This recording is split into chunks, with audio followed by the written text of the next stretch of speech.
napaldo daw ako, nabigyan ako ng maleta. Kailan? No? Yung nilabas nga namin dito, pwedeng ipakulong si Saldi ko. Bakit naman niya ako bibigyan ng maleta? Attorney, balikan ko lang yung tungkol doon sa 18 na sundalo. Kasi ang nilabas ng AFP, yung honorable, ay yung dishonorable discharge. Ipaliwanag niyo po sa amin, ano ba ang ibig sabihin ng dishonorable discharge? Ilan sa kanila ang dishonorable discharge? At ano yung kanilang ikina-dishonorable discharge?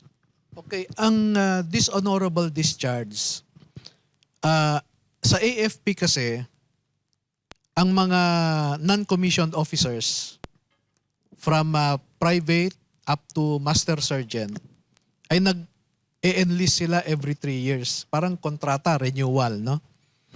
If you are within that 3-year contract, hindi mo tinapos dahil hindi ka nag-report, pwede kang i-declare na absent without official leave or AWOL. At kung na-AWOL ka at na-separate ka sa serbisyo, ang category mo ay dishonorably discharged. No? Yung honorably discharged naman ay yung tinapos mo yung termino pero hindi ka nag-re-enlist. So, ise-separate ka sa armed forces na ang category mo ay honorably discharged. No? Ang mga ito ay halos lahat sila ay AWOL. Isa lang ang hindi. Yung isa doon, dishonorably discharged, ay dahil biktima siya ng kanyang opisyal. Nag-serve siya sa United Nations Peacekeeping Force sa ibang bansa at siya ay na-in-charge sa mess hall, si Johnny Buduan. No? So siya yung in-charge sa kusina. Pero ang mga budget kasi dyan galing sa United Nations eh. So tinawagan siya ng kanyang opisyal na Pilipino na taga-AFP. Sabi niya, Buduan, magdala ka nga ng pagkain dito sa quarters ko dahil minsan may bisita ako, wala akong maipakain. So nagdala siya ng pagkain, nilagay niya sa sasakyan. Pagdaan niya doon sa isang checkpoint, ay hininto siya for inspection. Nakita yung mga pagkain. Hinuli siya at pinauwi siya sa Pilipinas. Nagkaroon ng investigasyon dito. Ang sabi ng mga nag-iimbestiga, ang recommendation ay demotion. Yung opisyal na nag-utos sa kanya, wala man lang siyang sinabing inutusan ko yan. No?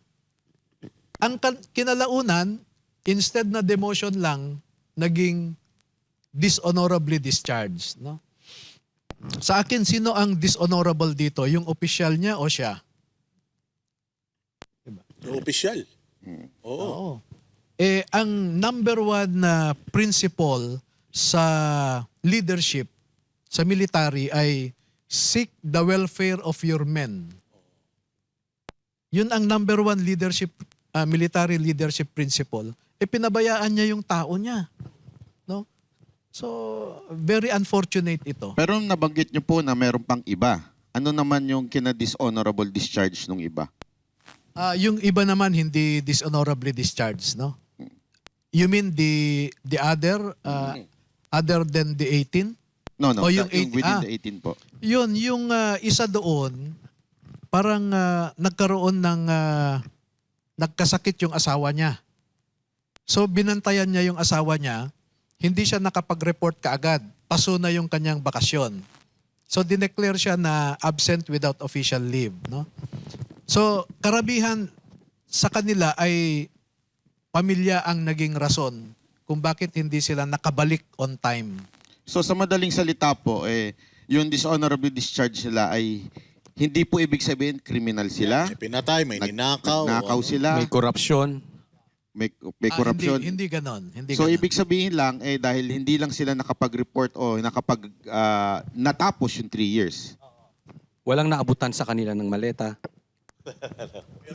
Sila Ito- lahat itong naabutan mga ng maleta. Oo, Oh, itong pero mga inabot din nila. sundalo. Pero walang natanggap.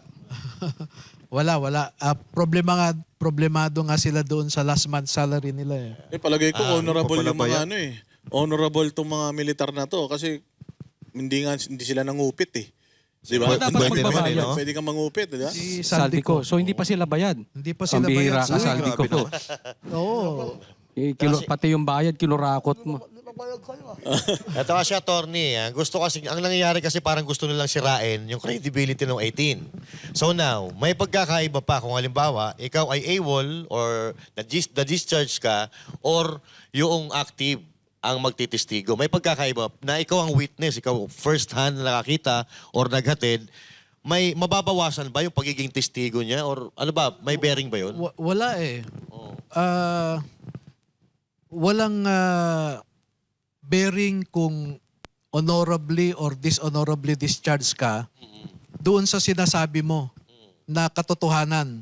Regardless of the source, if what you are saying is the truth, di ba? Actually, attorney, no, kung ikaw active ka sa serbisyo, palagay ko hindi ka pwedeng magtistigo sa mga ganito eh, hindi ba? Ganun ang patakaran. Oo, kung sa Armed Forces of the Philippines kasi ay iba ang kanilang kultura, no? Meron tayong obey before you complain, no? You follow the chain of command. Meron silang mga ethos, mga sinusunod. May mga unwritten rules ang mga yan eh. So, mahirap talaga kung sa uniform service ka. Eh, yung ano, sinasabi nila, attorney, na hindi naman mga members ng Marines or Navy, yung iba dyan. Paki-explain nga ninyo, sino-sino yung hindi membro at bakit kiniklaim nila na sila ay membro ng Marines? Yeah, ang problema kasi sa mga naunang statement ng AFP, Philippine Navy, Philippine Marine Corps, ay nagbase sila sa isang verification. Eh ang nakalagay kasi doon, pangalan ng sundalo, nakalagay under verification. Eh nagsalita na sila kaagad na hindi Marines ang mga ito. Pero pinapanindigan namin na yung nakalagay sa affidavit, dalawa sa kanila ay konektado sa Philippine Army dati at yung 16 puro mga Marines. At merong serial numbers ang mga ito. So meron po kayong hawak na ebidensya na magpapatunay na sila yung mga Marines. Meron po. Kaya nga, meron ng bagong statement ang Philippine Navy na doon sa 18, dalawa daw ay hindi Marines. Eh hindi naman namin claim na lahat sila Marines eh. Kasi yung dalawa, Army. So, inaccept na nila ngayon na yung 16 ay dating mga Marines. Kasi po yan ang binaluktot ng mga media. Pag unang salang nyo pa lang, sinabi kagad nila 18 ex-Marines. Tapos biglang itatanong nila sa AFP, Marines ba ito? Tapos nung sinabing hindi, para bagang sinasabi sa inyo, hindi kayo credible doon sa ano. Ngayon, punta tayo dito sa nabanggit nyong media. Ito, mainit na issue dahil napanood ko po ang lahat ng interview nyo. At bawat interview nyo talaga namang condescending yung mga tanong sa inyo. Kayo po ba naniniwala na talagang lahat ng media na umaano sa inyo ngayon ay under sa payroll ng itong nakatanggap ng maleta?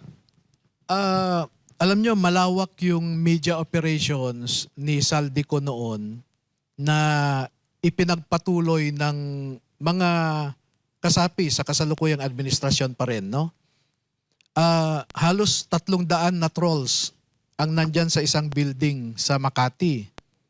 At nagdadala ang mga ito regular ng pera para sa pangsweldo. Isipin mo, 3 palapag ang inoccupy nila sa isang building dyan sa Makati. No? Meron ngang isang media operator na nandyan sa Timog ang kanyang opisina sa President's Tower ba yan? Yung kanto. Oo. Uy, merong isang nag-oopisina dyan na 8 maleta ang inakyat eh. Masarap Ay yung no, mga... 6. I'm sorry. Alam ni Coach Olin Timog, ah. Alam mo ha. Isado mo yung mga building dyan, ha? Hindi. May nagsushooting. So, marami pong kwan. Kaya naman tingnan nyo ang control nila sa media. Pag nagsabi ka ng akusasyon laban sa administrasyon, sisirain ka kaagad, mas maganda sana na sagutin nila yung akusasyon. masyado nilang binabalasubas yung public discourse. Katulad ni Sunny Trillanes, ang sinabi niya kaagad ay kakasuhan ko si Baligod ng cyber libel. Hindi pa nga niya nakikita yung affidavit kasi alam ko. Dahil nabasa ko yung text niya sa isang media practitioner na humihingi ng affidavit.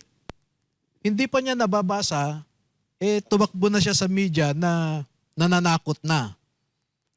Yung isang kasamahan niya, yung si Alejano, sinasabi niya na paldo daw ako, nabigyan din daw ako ng maleta at nangangarap daw akong maging sekretary ng isang departamento.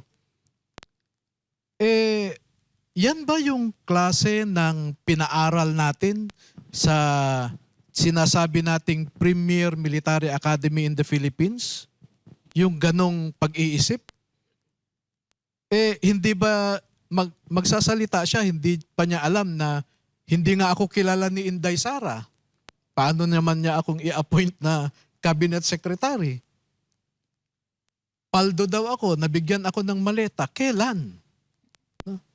Yung nilabas nga namin dito, pwedeng ipakulong si Saldi ko. Bakit naman niya ako bibigyan ng maleta? No? Yun ang So, paldo, no? Yun ang paldo talaga. hindi ko alam kung yung mga ganyang komento ba ay is it coming from a responsible member of society? Yan ang sinasabi ko na mga talkative na hindi nag-iisip.